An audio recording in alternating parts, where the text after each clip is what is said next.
നേർവീതി പ്രഭാഷണ പരമ്പരയിലേക്ക് ഏവർക്കും സ്വാഗതം. സുവിശേഷകൻ കുഞ്ഞുമോൻ തോട്ടപ്പള്ളി ഇപ്പോൾ നിങ്ങളുമായി ദൈവവചനം പങ്കുവയ്ക്കുന്നു. ശ്രദ്ധിച്ചാലും.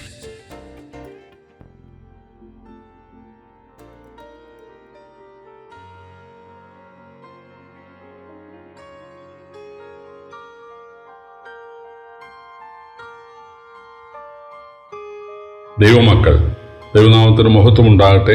യോഹന്നാൻ സുവിശേഷം 1-ാം അധ്യായത്തിൻ്റെ 12-ാം വാക്യം ഞാൻ വായിക്കുന്നത് ശ്രദ്ധിച്ചാലും.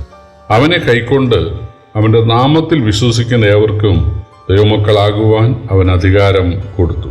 അവർ രക്തത്തിൽ നിന്നല്ല, ജഡത്തിൻ്റെ ഇഷ്ടത്താലുമല്ല, പുരുഷന്റെ ഇഷ്ടത്താലുമല്ല, ദൈവത്തിൽ നിന്നത്രേ ജനിച്ചത്. കർത്താവായ യേശുക്രിസ്തുവിനെ യഹൂദന്മാർക്ക് അന്ന് മനസ്സിലാക്കാൻ സാധിച്ചില്ല. അവരുടെ മഹാപുരോഹിതന്മാർക്കും ശാസ്ത്രിമാർക്കും അല്ലെങ്കിൽ അവരുടെ പരീശന്മാർക്കും അല്ലെങ്കിൽ അവരുടെ പ്രമാണിമാർക്കൊന്നും യേശുവിനെ തിരിച്ചറിയുവാൻ, യേശു ദൈവത്തിൻ്റെ മനുഷ്യാവതാരമാണ്, അല്ലെങ്കിൽ തങ്ങളുടെ സൃഷ്ടാവും രക്ഷിതാവും പരിപാലകനും ന്യായാധിപനും സർവശക്തനും സർവജ്ഞാനിയും സർവവ്യാപിയും നിത്യനുമായ ദൈവമാണ് എന്ന് മനസ്സിലാക്കുവാൻ യഹൂദന്മാർക്ക് കഴിഞ്ഞില്ല. കാരണം യേശു തൻ്റെ ദൈവത്വം ഉരിഞ്ഞു വെച്ചിട്ട് മനുഷ്യനായിട്ടാണ് ഈ ഭൂമിയിലേക്ക് വന്നത്. കാരണം മനുഷ്യൻ്റെ നരകശിക്ഷ അനുഭവിക്കണമെങ്കിൽ മനുഷ്യനാകണം. യഹൂദന്മാർക്ക് യേശുവിനെ തിരിച്ചറിയുവാൻ, അല്ലെങ്കിൽ ന്യായപ്രമാണമുള്ള ജനതയ്ക്ക് യേശുവിനെ തിരിച്ചറിയാൻ കഴിഞ്ഞില്ല. ആ ന്യായപ്രമാണത്തിൽ പല സ്ഥലത്ത് എഴുതിയിട്ടുണ്ട്. ഉൽപ്പത്തി പുസ്തകത്തിൽ തന്നെ എഴുതിയിട്ടുണ്ട്, സ്ത്രീയുടെ സന്തതിയെ സർപ്പത്തിൻ്റെ തലയെ തകർക്കും, സ്ത്രീയുടെ സന്തതിയായിട്ടൊരാൾ ജനിക്കും, പുരുഷബന്ധമില്ലാതെ. യെശയ്യാവ് 7:14 എഴുതിയിട്ടുണ്ട്, കന്യക ഗർഭിണിയായ ഒരു മകനെ പ്രസവിക്കും, അവന് ദൈവം നമ്മോടുകൂടെ എന്നർത്ഥമുള്ള ഇമ്മാനുവേൽ എന്ന് പേർ വിളിക്കപ്പെടും. അതുപോലെ അത് ബേത്ലഹേമിലായിരിക്കും ആ ജനനം നടക്കുന്നതെന്ന് മീഖാ പ്രവചനം 5:2 നീയോ ബേത്ലഹേം എഫ്രാത്തെ, യഹൂദാശാസ്ത്രങ്ങളിൽ ചെറുതായിരുന്നാലും എൻ്റെ ജനത്തെ മേയ്പ്പാനുള്ള തലവൻ എനിക്ക് നിന്നിൽ നിന്ന് പുറപ്പെട്ടു വരും എന്ന് എഴുതിയിട്ടുണ്ട്. അതുപോലെ യേശു വളരുന്നത് ഗലീലയിലായിരിക്കും എന്ന് യെശയ്യാപ്രവചനം 9 അവിടെ എഴുതിയിട്ടുള്ളത്. സെബൂലൂൻ ദേശവും നഫ്താലി ദേശവും ജാതികളുടെ ഗലീലയും ഇങ്ങനെ ഇരുട്ടിയിരുന്ന ജനം വലിയൊരു വെളിച്ചം കണ്ടു എന്നാണ്. ആ വെളിച്ചം ലോകത്തിൻ്റെ വെളിച്ചമായ യേശു തന്നെ ആയിരുന്നു. ആ യേശു പ്രസംഗിക്കും, ഉപമകൾ പറഞ്ഞ് പ്രസംഗിക്കും എന്ന സങ്കീർത്തനങ്ങളിൽ ഉണ്ടായിരുന്നു. യേശുവിന് ശിഷ്യന്മാരുണ്ടായിരിക്കുകയും ഒരു ശിഷ്യൻ യേശുവിനെ 30 വെള്ളിക്കാശ് ഒറ്റിക്കൊടുക്കുകയും ചെയ്യുമെന്ന് വാക്യമുണ്ടായിരുന്നു. യേശു രോഗസൗഖ്യം നൽകുകയും യേശു ആളുകളെ ആശ്വസിപ്പിക്കുകയും ഒക്കെ ചെയ്യും എന്ന് ധാരാളം വാക്യങ്ങൾ ഉണ്ടായിരുന്നെങ്കിലും യഹൂദന്മാർക്ക് ഇത് ദൈവത്തിൻ്റെ മനുഷ്യാവതാരമാണ്, അല്ലെങ്കിൽ ദൈവത്വത്തിലെ പുത്രൻ തമ്പുരാനാണ് എന്ന് മനസ്സിലാക്കാനായിട്ട് സാധിച്ചില്ല. അതുകൊണ്ട് അവർ യേശുവിനെ കൈക്കൊണ്ടില്ല. എന്നാൽ അടുത്ത വാക്യത്തിൽ നമ്മളിപ്പോൾ വായിച്ചത്, അവനെ കൈക്കൊണ്ട് അവൻ്റെ നാമത്തിൽ വിശ്വസിക്കുന്ന ഏവർക്കും ദൈവമക്കളാകാൻ ദൈവ അധികാരം നൽകി. അവനെ കൈക്കൊണ്ട് അവൻ്റെ നാമത്തിൽ വിശ്വസിക്കണം. പ്രിയപ്പെട്ടവരെ, യേശുവിനെ വിശ്വസിക്കുക എന്നുള്ളതും യേശുവിൻ്റെ നാമത്തിൽ വിശ്വസിക്കുക എന്നുള്ളതും രണ്ട് കാര്യമാണ്. യേശുവിനെ വിശ്വസിക്കുക എന്ന് പറഞ്ഞാൽ 2000 വർഷം മുമ്പ് യേശു ജനിച്ചു, ജീവിച്ചു, മരിച്ചു, അടക്കപ്പെട്ടു, അല്ലെങ്കിൽ ഉയർത്തു, ഇതൊക്കെയാണ്. അപ്പം അതൊരു ചരിത്രത്തിലുള്ള വിശ്വാസമാണ്. എന്നാൽ അവൻ്റെ നാമത്തിൽ വിശ്വസിക്കണം. നാമം എന്ന് പറയുന്നത് പേര് എന്നുള്ള അർത്ഥത്തിലല്ല. വേദപുസ്തകത്തിൽ ദൈവം പറയുന്നുണ്ട്, എൻ്റെ നാമം സ്ഥാപിക്കാൻ ഞാൻ തിരഞ്ഞെടുക്കുന്ന സ്ഥലം, അവൻ എൻ്റെ നാമത്തെ അറിയുകയാൽ ഞാൻ അവനെ ഉയർത്തും, എൻ്റെ നാമം വൃഥാ എടുക്കുന്നവനെ ഞാൻ ശിക്ഷിക്കാതെ വിടുകയില്ല. പുതിയ നിയമത്തിലുണ്ട്, യേശുവിൻ്റെ നാമത്തിങ്കൽ സ്വർലോടെ അധോലോടെയും ഭൂലോടെയും മുഴങ്കാൽ മടങ്ങും, 2-3 പേരുടെ നാമത്തിൽ കൂടി വരുന്നിടത്ത് അവിടെ നടുവിൽ ഞാൻ ഉണ്ട്. അപ്പോൾ നാമം എന്ന് പറഞ്ഞാൽ കേവലം പേര് എന്നുള്ള അർത്ഥത്തിലല്ല. കാരണം യേശുവിൻ്റെ പേര് കേൾക്കുമ്പോൾ ഇവിടെ ആരും വിറയ്ക്കാറില്ല. യേശുവിൻ്റെ ദൈവത്വത്തെയാണ് നാമം എന്നുള്ളതുകൊണ്ട് അർത്ഥമാക്കുന്നത്. ദൈവത്വം മാത്രമല്ല, പ്രവൃത്തിയും.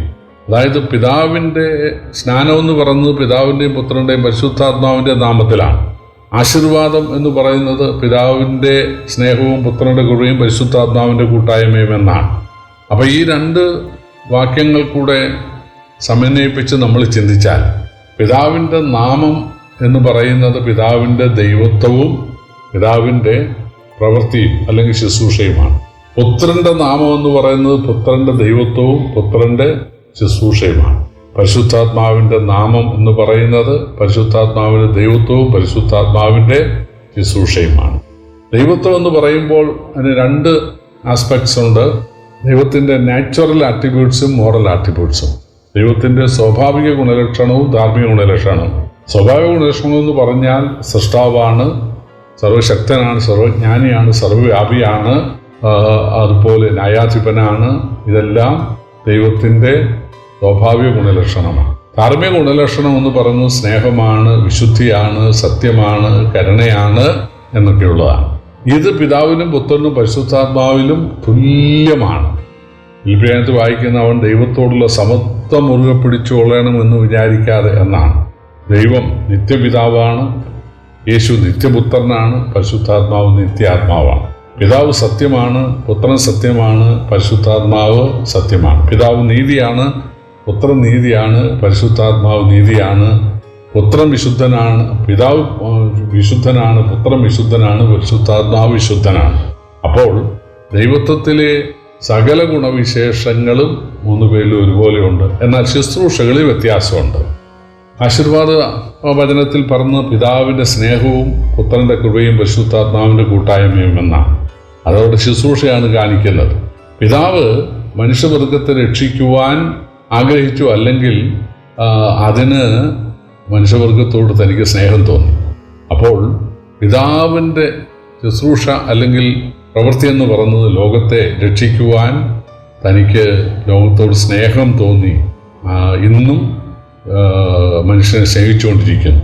പുത്രൻ്റെ നാമം എന്ന് പറഞ്ഞ പുത്രൻ്റെ പിതാവിന് തുല്യമായ ദൈവത്വവും പിന്നെ പുത്രൻ്റെ പ്രവൃത്തി കൃപയാൽ മനുഷ്യന് വേണ്ടി യാഗമാകാൻ തയ്യാറായി, മനുഷ്യൻ്റെ നരകം അനുഭവിക്കാൻ തയ്യാറായി. അതാണല്ലോ ആശീർവാദ വചനത്തിലുള്ളത്. യേശുക്രിസ്തുവിൻ്റെ കൃപയും പരിശുദ്ധാത്മാവാൻ ദൈവം പിതാവിനും പുത്രനും തുല്യം ദൈവമാണ്. എന്നാൽ പരിശുദ്ധാത്മാവിൻ്റെ പ്രവൃത്തി എന്ന് പറയുന്നത് മനുഷ്യനെ പാപബോധം നൽകി യേശുവിനെ കൈക്കൊള്ളാൻ സഹായിക്കുകയും യേശുവിനെ കൈക്കൊള്ളുന്നവരോട് കൂടെ വസിക്കുകയും അല്ലെങ്കിൽ അവർക്ക് കൂട്ടായ്മ നൽകുകയും ചെയ്യുന്നു. അതല്ലേ ആശീർവാദ വചനത്തിലുള്ളത്, പരിശുദ്ധാത്മാവിൻ്റെ കൂട്ടായ്മയും. പിതാവിൻ്റെ സ്നേഹവും പുത്രൻ്റെ കൃപയും പരിശുദ്ധാത്മാവിൻ്റെ കൂട്ടായ്മയും. അപ്പോൾ ഇവിടെ യോഹന്നാൻ 1:12 വായിക്കുന്നത് അവനെ കൈക്കൊണ്ട് അവൻ്റെ നാമത്തിൽ വിശ്വസിക്കണം.